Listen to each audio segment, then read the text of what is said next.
poursuivons avec Madame la députée de Marguerite Bourgeois. Merci, Madame la Présidente.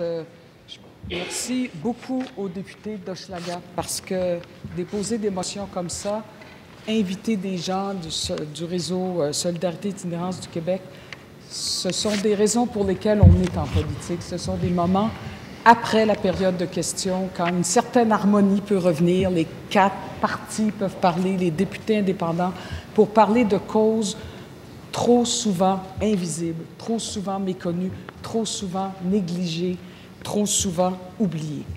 Alors, pour moi, prendre ce 2 minutes pour parler d'itinérance, et je parlerai plus d'itinérance au féminin, je connais plus ça, mais chaque mot compte, chaque chiffre compte. Et oui, il faut faire la bataille pour aller au fédéral chercher cet argent, pour aider les organismes comme l'organisme qui est ici aujourd'hui, pour aider toutes ces maisons d'hébergement qui travaillent vraiment avec des bouts de chandelle. Et évidemment, j'en appelle au ministre délégué à la Santé, à la ministre de la Santé, au fameux programme de soutien aux organismes communautaires, le PESA, à tout ce qui permet à ces organismes de pouvoir vivre. Pour faire quoi?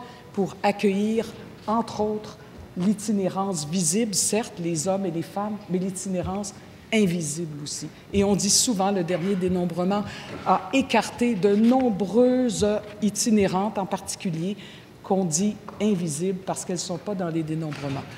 J'étais, il y a 2-3 semaines, dans un dimanche matin, dans une maison que je nommerai pas pour pas blesser les autres. On ne peut pas être partout en même temps. J'étais dans une maison qui accueille beaucoup d'itinérants et il était 10h, 10h30 et les femmes quittaient après la nuit.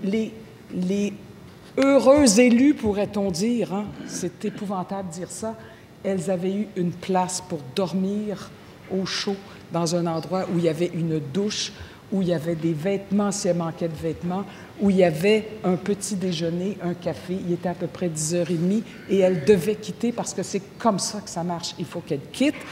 Et qu'est-ce qu'elles avaient pour quitter?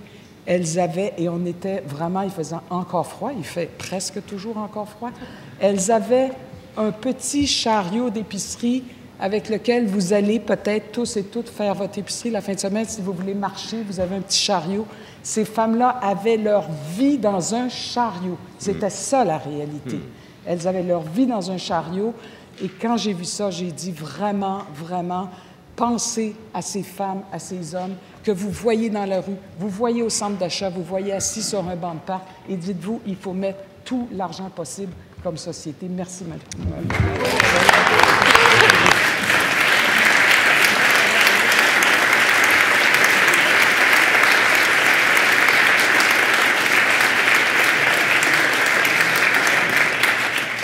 Merci, Madame la députée.